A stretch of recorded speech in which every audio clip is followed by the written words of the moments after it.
Hello students, welcome back to my channel Science Learning Gateway. I hope you all are doing good. So today we are going to continue with the same chapter of class 8 science, chapter number 6, classification of living organism. Part 1 of this chapter, in which I have covered few of the topics that I have already uploaded, and this will be the part 2 of the same chapter, in which I will cover the half of the chapter and we'll finish the chapter in this tutorial only. So let's move towards our discussion and we'll continue with our topics. So before starting guys, I have a small request from you all. If you're really liking my channel and tutorial, then please like, share and subscribe my channel and share it with your friends also, so that it will be helpful for them. And your motivation will motivate me to create more helpful videos for you all. And don't forget to click on the bell icon, so that whenever I will be uploading a new video, you'll get the notification for that in your mobile phones. So let's start now.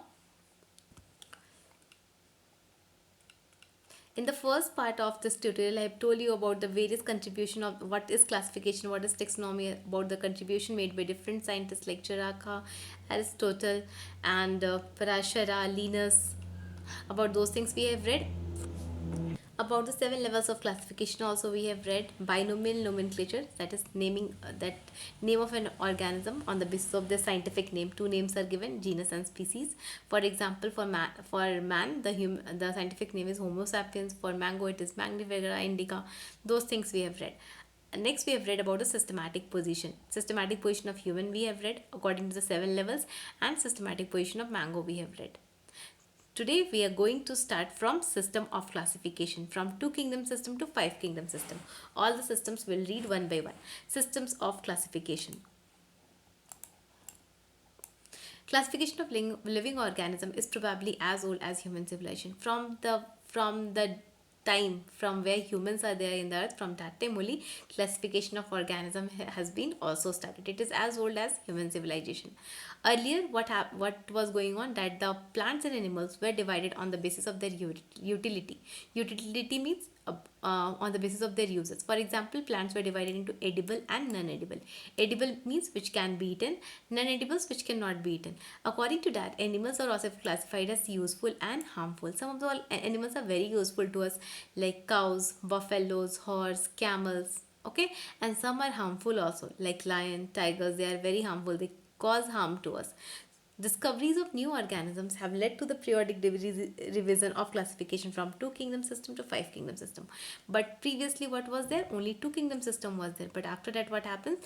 New organisms are keep on discovered, keep on adding. After that what happens? One by one new kingdoms have been added till five kingdom system. It is likely that number of kingdom in future may increase because more and more discoveries. In the future also it is possible that more and more animals or organisms will be discovered, living organisms, plants and animals will be discovered, so the number of kingdoms may also increase in the future. Next, ancient system of classification. Ancient means the olden system of classification. It was based on one or more superficial similarities and differences among themselves. So it was based on the superficial similarities and differences among the living organism. For example, plants were grouped on the basis of the nature of the stem, that we have read now about herbs, shrubs and trees. On the basis of the stems, plants are classified into three types. Herbs, for example pudina. Shrubs, for example you can take tomato or the tulsi plant, and trees you can take mango or banyan tree. On the basis of their stems, plants are divided into three categories. Animals were also divided on the basis of their habitat. Habitat means the place where they are living. Aquatic animals, terrestrial animals and aerial animals. Aquatic, plant living which live on water.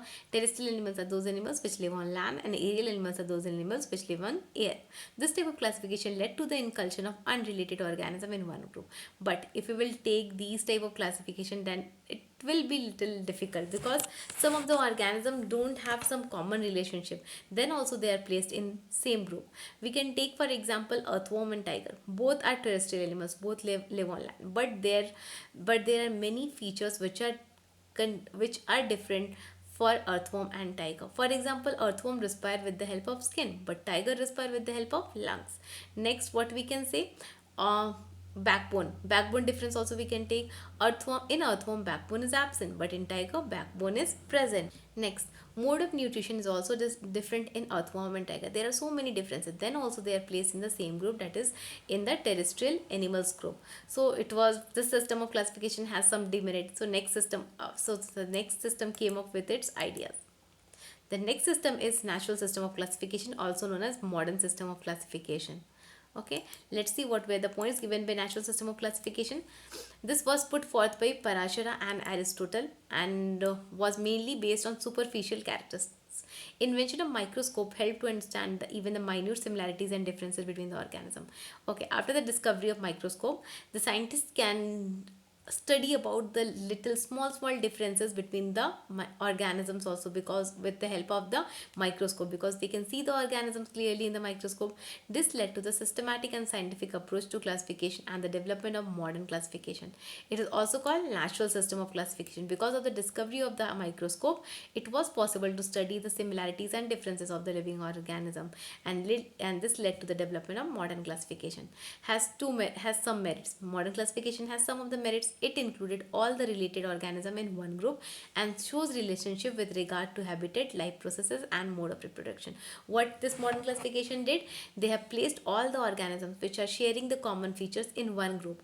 If they are sharing the same habitat, they have the same life process, and even the mode of reproduction is also same, then they all will be placed in the same group. So this was the natural system of classification. Now we will read about the two kingdom classification. The two kingdom classification was proposed by Linus Carolus, kingdom Plantae and kingdom Animalia.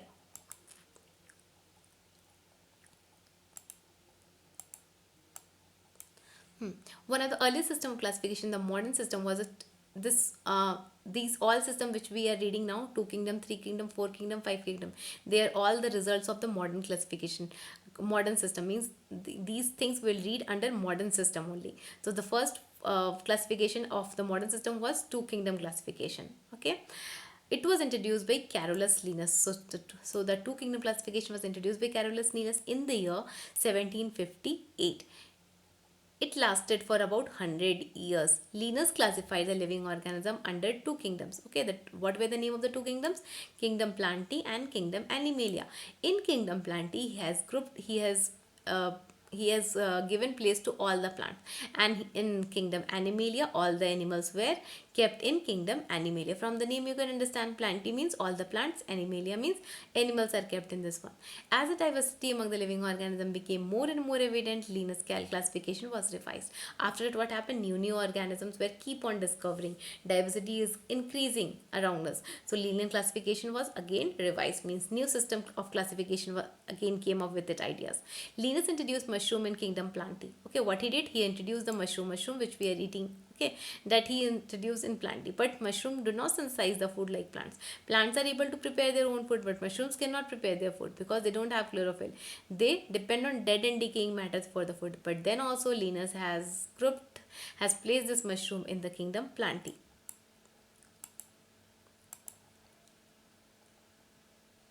Do you include Euglena under plant kingdom or animal kingdom? Discuss. See, this is the diagram of Euglena. In this, chloroplast is present, eye spot is present, flagellum is present. They're asking one question. Is this Euglena will be placed in plant kingdom or animal kingdom? What will be the answer? The answer is that it should be placed in plant kingdom, because in Euglena chloroplast is present, and chloroplast contain chlorophyll. They can make their food by the process of photosynthesis. So Euglena should be placed in plant kingdom because of the presence of chloroplast. Next system is our three kingdom classification. In this three kingdom classification, one more new kingdom has been added after plant kingdom and animal kingdom. In 1674, Leeuwenhoek observed primitive organism. Primitive means the small microscopic organism which cannot be seen by the eyes. Till that time, their existence was unknown. Okay, when Leeuwenhoek, he was the only scientist who has observed these primitive microscopic organisms. Till then, no scientist came up with the ideas of the small organism.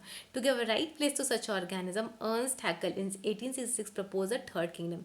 So, who proposed the third kingdom of classification? Ernst Haeckel in 1866. And what was the name of the third kingdom? Protista. Protista was the name of the third kingdom, and it included, and which are the organisms which are included in Protista? primitive microscopic organisms like protozoa, bacteria, algae, fungi under it.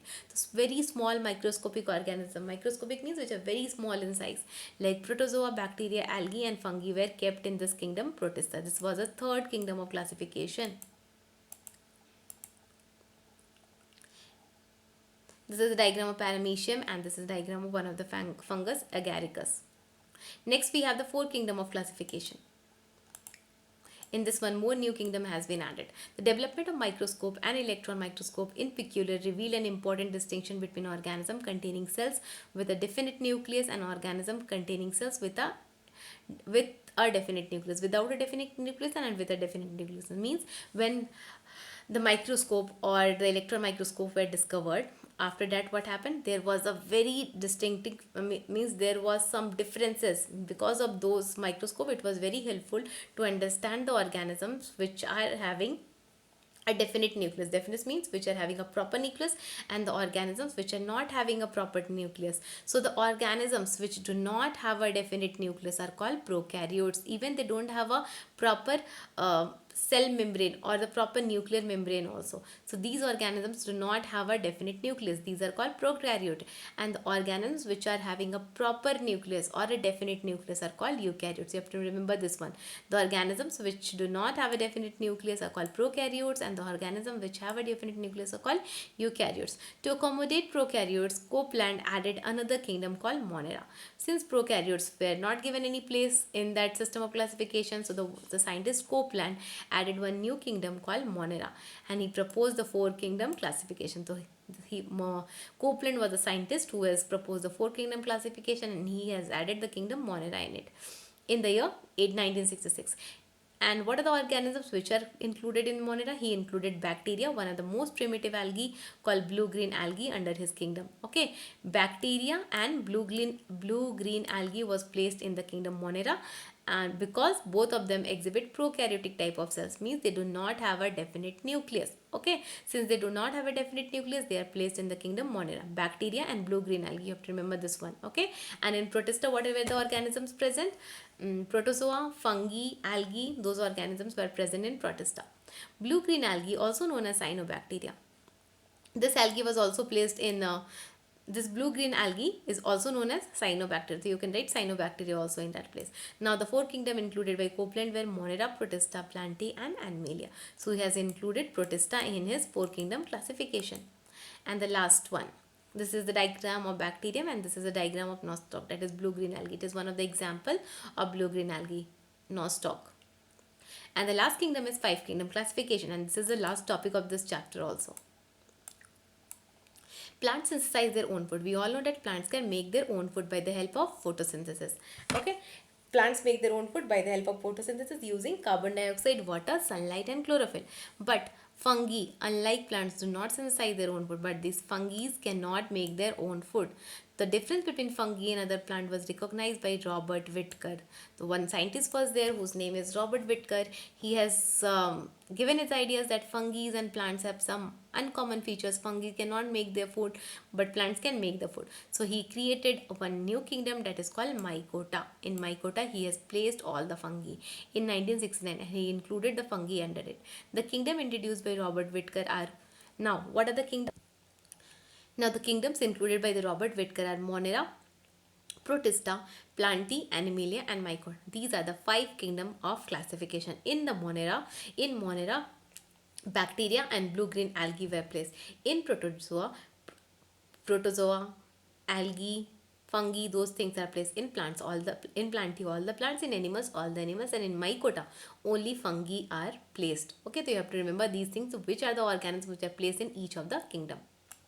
Now, through this systematic classification, we'll revise all the five kingdoms once again. Carolus Linnaeus, in the year 1758, he has proposed a two-kingdom classification, that was plant kingdom and animal kingdom. Ernst Haeckel in the year 1866 he proposed a three kingdom classification. Okay, and what was the three kingdom classification? He has added the Protista kingdom. The three kingdom classification were plant kingdom, animal kingdom, and Protista. In Protista, he has included the protozoas, the microscopic organism like the protozoa, fungi, algae, bacteria. Copeland in the year 1966 he added Monera. Okay, and now we have the four kingdom classification. What were the organisms which were placed in Monera? Bacteria and blue green algae. Robert Whittaker in 1969 he has added the fungi, and he has introduced one new kingdom that is called Mycota. He has included the fungi in his new kingdom, in the new kingdom that is Mycota. Now we have altogether five kingdom of classification: Monera, Protista, Plantae, Animalia, and Mycota. I hope you all have understood till now. So this is the diagram given for the five kingdom of classification: Monera, Protista, Mycota, Animalia, and Plantae. Have you considered all organisms? Are there groups not included in any of these kingdom? No. Still now many organisms have not been given place in these five kingdom. Okay, so in Whittaker's five kingdom classification there is no mention of the viruses and lichens. Viruses and lichens have not given any place. And in our higher classes we'll read about the more kingdoms of classification and about the more organism. In 9th standard we'll read the same chapter but in detail. In that many things are included again in the in that ninth syllabus. So let's learn a little bit about the virus and the lichens. Viruses do not have a cellular structure and they are not considered as an organism. Since they do not have a cellular structure, they are not considered organism.